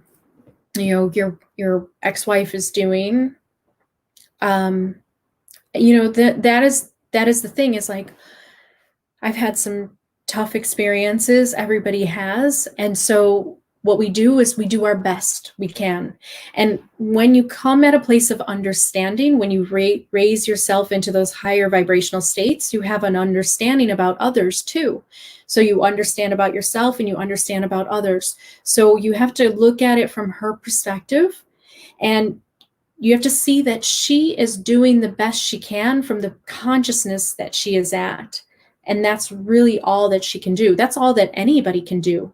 That's what demons can do. They're doing the best they can at their conscious level that they're at. And they represent the lowest of the low. But everybody is at the consciousness that they are in reality. And so the way that they behave is a reflection of their consciousness state. And like I said, you can't pull anybody up to those higher states. All you can do is send your love. And even though she makes you angry and it's terrible what she's doing to you, you have to come to some kind of peace within. You have to make some type of inner peace with yourself. And then that's when you start to release some of these feelings so that you can move on. And, I'm not sure what to do in terms of legally, because it doesn't sound like she could really do that. But, these are things I think that just you can only really do for yourself, to relieve yourself of your own feelings of pain and suffering. No one else can really do that. So I hope that you reach some type of acceptance or inner peace, or you fight with the courts, because that sounds very illegal. And if you are truthful about what you deserve as a father and how much you want to see your son, then go for it, in terms of, then there's a battle. It's not always about dropping your weapons, but you have to defend yourself in need. And sometimes you do have to go to battle for your truth of who you are. And it's about knowing, when to pick those battles, because it's very stressful to always be in conflict. So I do send you Elven light healing, and I hope that you do get this resolved. Okay, let's see some more. Sabrina, finding communities like this helped me to be less sad about being here. I'm so grateful for YouTube. I felt so alone before. Oh my gosh, cool. I didn't know we could do that. Well, I'm glad that you feel, that you're not alone, because that's exactly what I wanted to do, was to just let the others know that kind of think this way, that resonate with the elves, that, think about things in a spiritual way, and they look around the world and they're like, well, everybody thinks I'm strange and everybody doesn't understand me. Well, no, you're not alone. You're just at a different place of perception. And so now you see the others. I'm so happy, Sabrina. Welcome to my channel. And then Faith, do you get on the fifth dimension by meditating? You get on the fifth dimension. Yes, meditating is good because it's going within. But it's about embracing certain qualities of the fifth dimension within yourself. Faith, do you see yourself as a timeless consciousness that exists for all times, and you're just in this physical experience right now, having this life? These are some of the deeper questions you have to ask yourself. Timelessness, spacelessness, one with everything. These are the higher types of concepts that help to bring you into the fifth dimension when you believe them, when you see yourself as an infinite being of potential, of creative potential. So I hope you start seeing that, and you can get to that by meditating. You absolutely can, because it's about going within and listening to that still voice. And each one of us has a still voice inside of us that will tell us our spiritual truth. If we can get beyond the ego that tells it, it's like demons whispering and trying to keep us in the material world, if we can listen to the inner voice within, we'll get to that spiritual truth.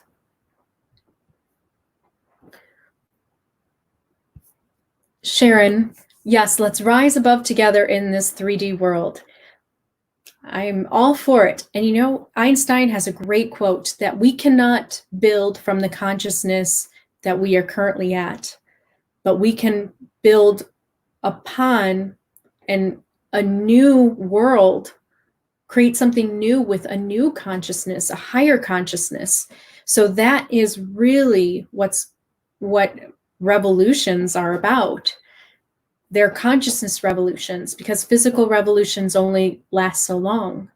You have to do it with the mind. You have to do it with the heart and the spirit of yourself. So yes, let's rise together out of this 3D world. And we absolutely are. If you look around, you might see more and more evidence that people are joining us and are experiencing the finer spiritual experiences of the self within the universe.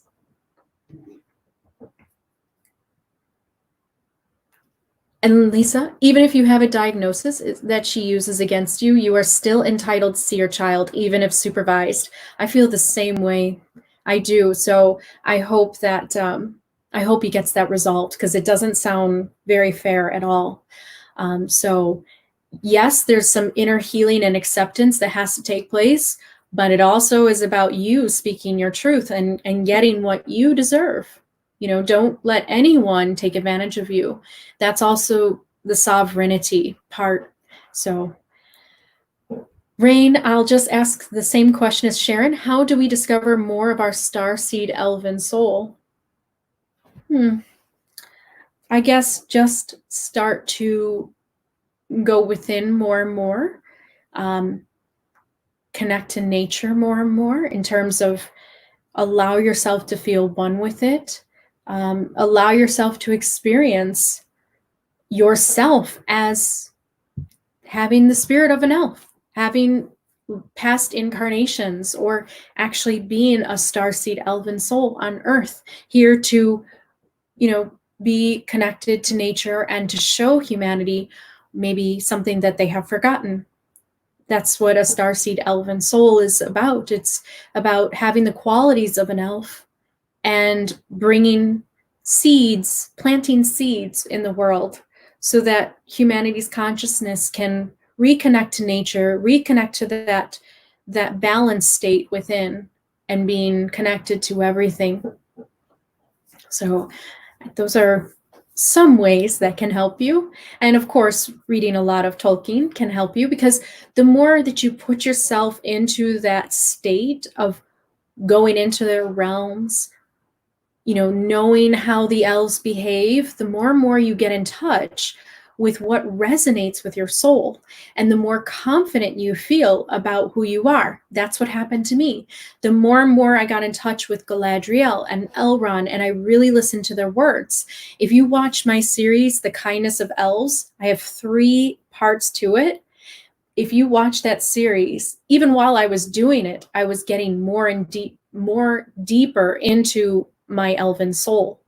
So those who watch it and they listen to all of the examples of kindness of elves, but also just the way that elves behave, I am doing that for a purpose. I'm trying to get people to see that is already within themselves, that if they resonate with the elves in that way, then that can help give them more faith and trust in themselves.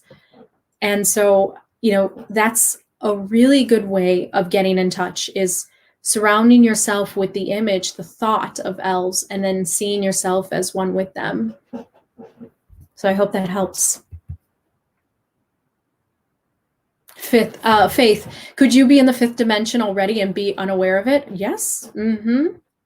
Because that's exactly what happened to me. I didn't want to see it yet. I was still looking at other things in the world, and I did not want to see that I was already there. I was waiting to move into it, and yet it was because I was focused on the outside world, all of the crazy, chaotic events. But I went within myself, and then I started to experience other souls, and things were just, the synchronicity that I showed you in that chart started happening. So yes, you absolutely can be on a certain dimension and be unaware of where you are. It's just about being more aware. And that's really the answer. Crozo, how can I start transcending to another dimension? Any tips or sources? Vibrate higher. Vibrate higher. There's lots of different ways that you can help yourself vibrate higher. I have a video on increasing your vibrations or something of that sort. If you look up on my channel, if you search vibrations, you'll see, the higher vibrations. And these are all ways to kind of keep yourself high, in terms of don't really focus on things that bring your vibration down. Do things that are going to uplift your soul and make you feel safe and trust in this world, or in yourself, not necessarily in the world, but more in yourself, and a trust in others, in terms of maybe those that you resonate with and that you feel that you can trust, and that, the love is there and the support is there. So there are a lot of ways. If you stay away from things that are going to drag you down, that would be good. People included too. You have to know when people are pulling you down into a lower dimension of consciousness, because they themselves are at that, and misery loves company. So they might be pulling you down with them. So these are some questions, and a lot of times relationships start to dissolve as you start entering into higher dimensions, and your friends or family is still in the lower. Sometimes you have to leave them, but you leave them with love. And you're like, I will see you later, and you just, what it looks like in your life is that you spend less time with them maybe, and you kind of pull away a little bit, because you're focused on your own self and your own creations and your own goals. You're not focused on their negativity any longer. You're not focused on what you can't do or what they can't do. You're focused on what you can do, and you move on into the higher dimensions of yourself, of your exploration of yourself. I hope that helps, because that's something that is common. People will experience a dissolving of relationships, or a changing or transitioning. And some of your friends and family, they might come with you.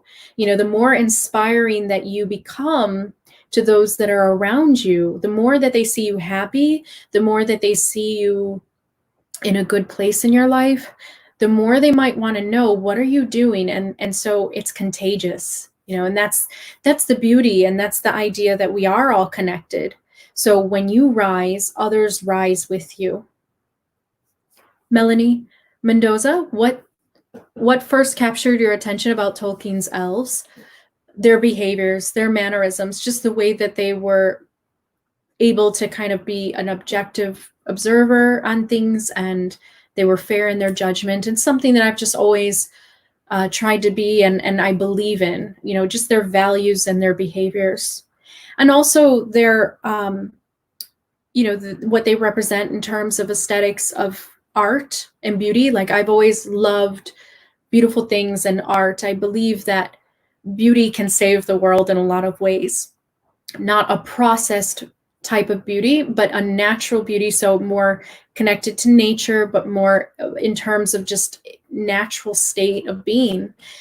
and it is connected to the higher vibrations. Really, it's beautiful. But yeah, to me, it was definitely just the way that they would speak and how they, I guess they acted or behaved on Middle Earth. So, and I think I'm not alone. I think Lisa had that same experience.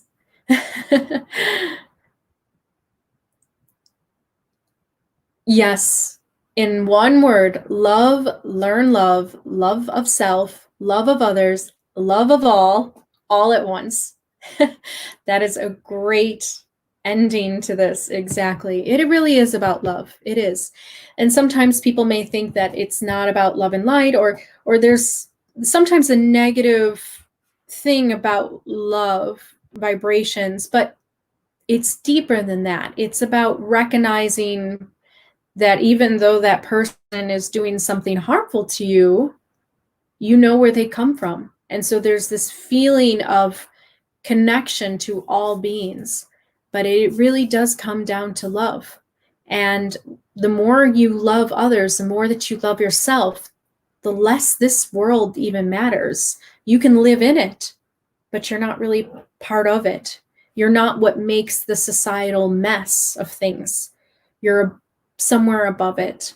And you just experience yourself as going along with it, maybe for a little while, and then maybe taking part in trying to change it and alter it, and so it becomes your choice, but you're not in inertia state where you're being pulled by the tides of the world, but you are a creator within it.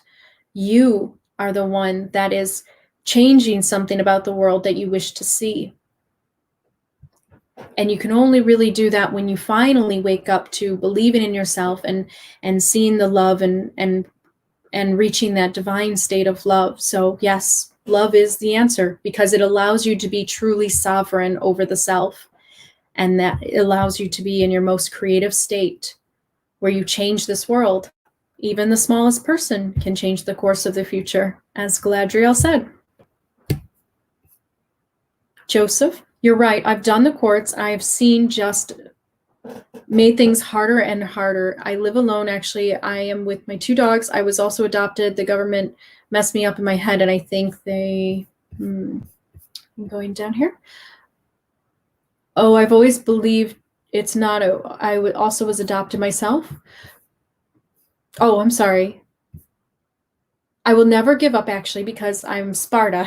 So also my son is as well. I've always said that since a little kid, this is a little kid, I've felt something about this world. So I paid attention to the movies they showed us. And I was like, why are you showing us that it's got to be a reason? Yes.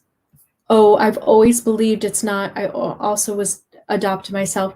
So you've kind of awakened through seeing the subconscious messages through movies and other types of the mirrors in this world. I have a whole playlist dedicated to the mirrors in this world because I recognize them too. They just kind of they hit you and you realize you're like, wow, that's a message for me. That's a message for my spiritual self. Thanks a lot for answering. I've always been by myself, and so it's kind of boring, and we have my dogs. I love my dogs too, but yeah, I need to be able to see my son again before I move on to the next world. Yeah, Joseph, I know. And just do daily intentions and set that intention within your heart, and you have to have a belief that you will, that maybe she'll come around, and maybe that uh, he will even find you too. It's not only up to her, because he himself is his own creative being. And so one day he may find you, and you just have to hold that hope within your heart. The elves were very good at holding that hope, especially Legolas. So you have to just hold on to that hope, and that hope has a powerful force behind it. It's love, and it is your trust that things will work out. So I hope you do get some resolve, before you do leave this world. But just remember, keep that hope going. Meg Brown, you may have already answered this elsewhere, but what role do the elves take in your path? Are they archetypes to emulate or people that have really existed, or am I missing the mark? No. I think archetypes, but more in the idea of they're reminders. They're reminders about your higher self. So it's a great way. I've already been at this place for quite a few years where I've really kind of grown up and matured, where I kind of see the world in the way that they do in a lot of ways. And so it's about a spiritual reminder to how you behave. So it helps you to kind of catch yourself. I have a whole series of what would the elves do or say, and I made that because it might help, you remind yourself whenever you're in a situation, you could just say those words to yourself, like, what would the elves do in this moment? Would they go and attack this person, or would they sit there and rethink this? So that is what they are. It's more of a reminder about my higher self. So I'm always acting out from that state of higher consciousness and not lower base emotional states. I hope that answered the question.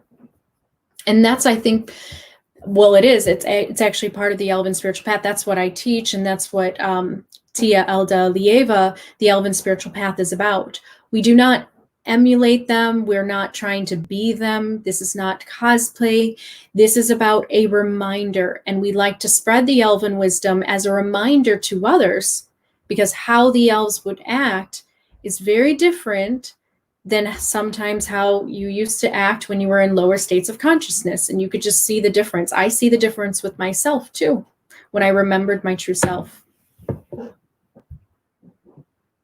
Faith, I have been listening to a lot of Abraham Hicks lately. I'm trying, I think, to deliberately feel happy. It seems to be working for me. Good.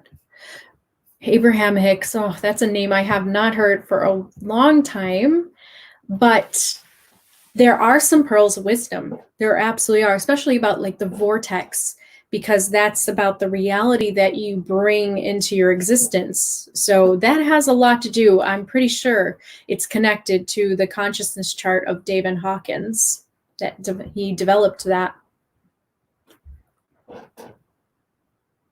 And then Crozo, sometimes it's still hard to believe different beings experience strange stories. Yeah, we all represent different perspectives, and we all have our different experiences. And that's the objective eye, is when you can accept the other perspectives of others, and you can see it from the eyes of love. That's the objective perspective that you take of prime source. And you can do that while on earth, and it does really bring you into those higher stages of consciousness as a sage, or as a wise one. And that's where the elves are, as wiser beings of Arda. It's that objective perspective, no longer subjective. You can be subjective sometimes, but subjective puts you in a state where you only see your experience, and you cannot put yourself into the shoes of others, and you can't understand other people's perspectives. But when you're in an objective state, you can understand people's perspectives, and then you can make the decision whether to battle someone or let go. You're not pulled by your emotions to constantly be in conflict or fight or argue, and it makes things a lot more peaceful in your life. You make a lot less enemies. Lisa Allen, the elves generally showed wisdom and great foresight. We actually know that the truth lies within the origin stories in the Silmarillion. See Anu Lindale and Valaquenta particularly. It does. It really tells us a lot about just the idea of elven ancestry, but also just the idea of spirit and where everything came from and where the universe came from. And the Silmarillion is really beautiful in that creation comes from music, and music, like light, is sound waves, frequencies, and vibrations. So it's all there. The science is there in the Silmarillion. Destiny is lucid. Listening to Alan Watts helps when I overthink things. Yeah, he's good at that. He really is good at just getting you out of the material focus. He's very good at bringing you back into the spiritual realm of things. And so you stop worrying and you stop over analyzing your life and you just let go. Alan Watts is, yeah, he was very good with that. A lot of his videos are helpful. Joseph L. What is the meaning of the big aircraft that me and my son's mom seen a few years ago in the early 2000s? She wasn't pregnant. Yes, you're just my girlfriend. I was walking her or her car and we've seen. Oh, okay. So you saw like an aircraft? I don't know. I think there's ships all the time around us. It really depends what is the feeling that you had. It was really close to it. And it was close to you and it made you scared at first. Okay, so at first you felt scared, but then did you feel any other emotions after? Because that is really about sensing those energies. Lisa, Joseph, that sounds like you need a personal session. I do offer personal sessions one-on-one. So in my About section, you can work with me and we can talk more about that. And I can help you reach a state of some type of healing and release if you need. And I do a variety of things. I actually work with tarot cards, but it all depends on the personal individual need. But hopefully this talk can help you remind yourself of your spiritual self. And so you can get out of the fearful state and remember you are one with everything and that nothing can harm you. Nothing can touch you when you are in that place of power.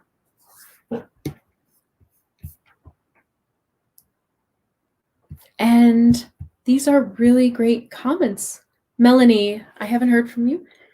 I think it's possible for the elves to actually exist as beings in a different dimension or planet. There are many things we don't know and infinite possibilities. What do you think? Sure, but by this time, I don't think that they would exist in the way that they are in the story. I think that that message is for us in terms of they moved on, and that's the truth. They moved on. So the reality of Tolkien's writings reflects the reality of us. If we see the elves as their own beings on other planets, that's fine. But we also have to think about, well, what is the spiritual implication for us? You know, it comes down to our spiritual development. And so those are kind of the messages more that I think Tolkien was talking about, that the reason why the elves eventually faded from Middle-earth was so that that Earth could be left in the hands of mankind. And yet there still was a lineage of elves, you know, mixed in with the human bloodline. So that is great. But it is about humans growing up. Destiny is lucid. My mom and I talked about it while watching Lord of the Rings. Like, what did Bill the pony see on his journey back home? And where are the toilets? Do elves get their period? I want to know. Tolkien was never descriptive about those things. Elves had a very strange sense of time, and they experienced things in a different way than humans did. But I'm sure, I mean, they still reproduced in the same way that humans did. They had babies, and they even had babies with other humans too. So I'm sure they got their periods. But the toilets, no. Tolkien didn't really go into that, but I'm sure they had to relieve themselves because they were very much like humans. They were akin to humans.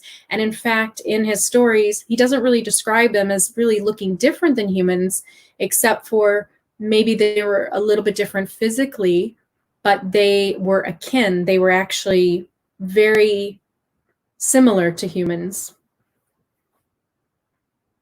We don't know if the female elves menstruated. Yeah, I mean, it would be an interesting thing. I mean, but they did reproduce like humans did, so.